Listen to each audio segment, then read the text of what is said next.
Well, I'm holding the old aubergine, and which is often referred to as eggplant.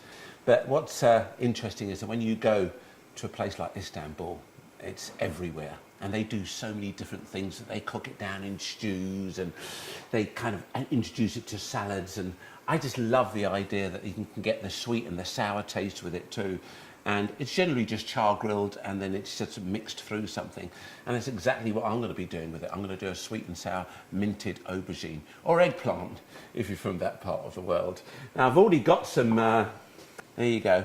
You can see that I've got some olive oil and garlic. And what you will notice, I've had that on the heat for a few minutes, but I don't want to colour the garlic. I don't want to toast the garlic, because once you've done that, it's a completely different taste. All right, you want to just keep it sort of over a medium heat, so it's just sweating a little bit and still wonderfully aromatic. Then I've got 175 millilitres of white wine vinegar,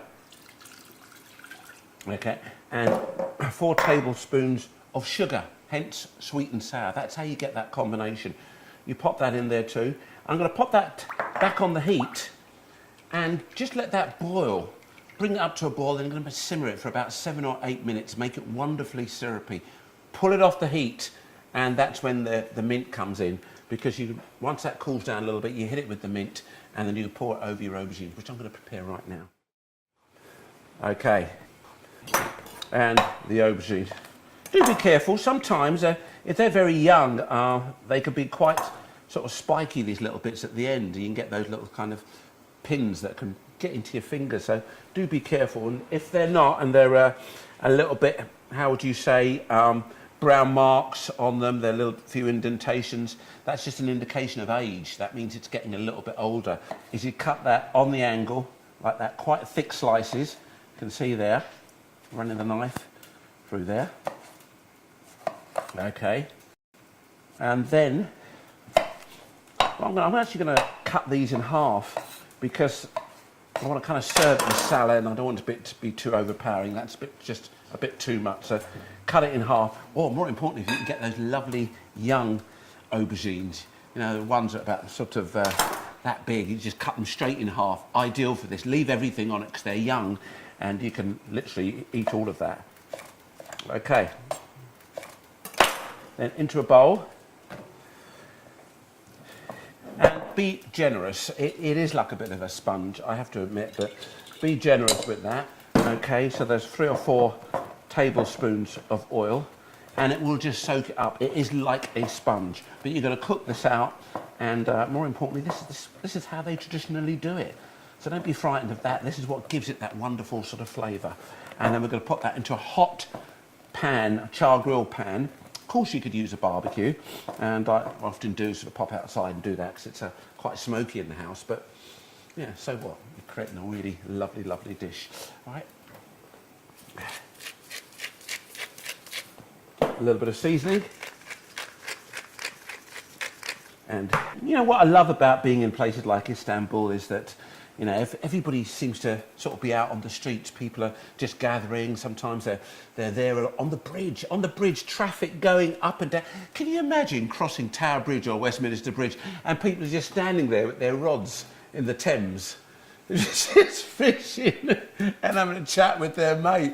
It just wouldn't happen anywhere else. And there they are, right in the middle of the city. Everyone's just doing their fishing. It's wonderful. And you've got the wonderful divide. You've got the European side and you've got the Arab side. Food, very, very different. Cost of food, also very, very different. Got to go there to experience it. Magnificent buildings, magnificent food. And one thing I've learned with Ainsley Streets is that, you know, people really have embraced their local produce all over the world. We're doing it here, but they really have embraced their local produce. They're trying to keep those old values alive, and it really is working. Anyway, let's get some cooking done. All right then. And look, already you saw me put that oil in there, and I've been talking to you for a minute, and it's soaked up already. Don't put any more on it though, okay? Straight into your hot pan. No oil into your pan, you don't need that. We'll get that lovely toast effect.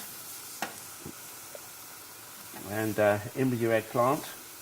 By the way, if you are preparing this at home and you're thinking, oh, what's that smell? It's that lovely reduction. It's that sugar and vinegar reduction there. You can see that, that's coming together now, that's getting lovely and syrupy. Now I've got my dressing here, that lovely syrupy effect you can see.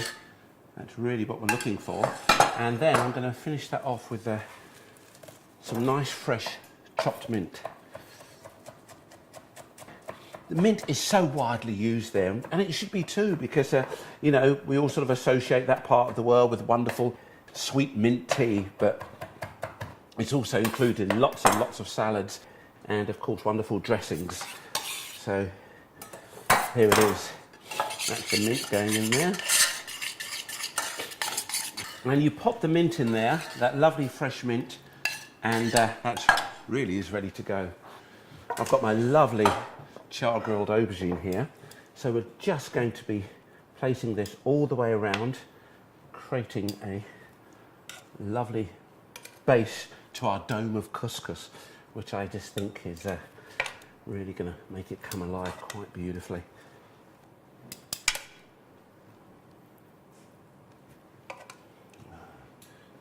I think that's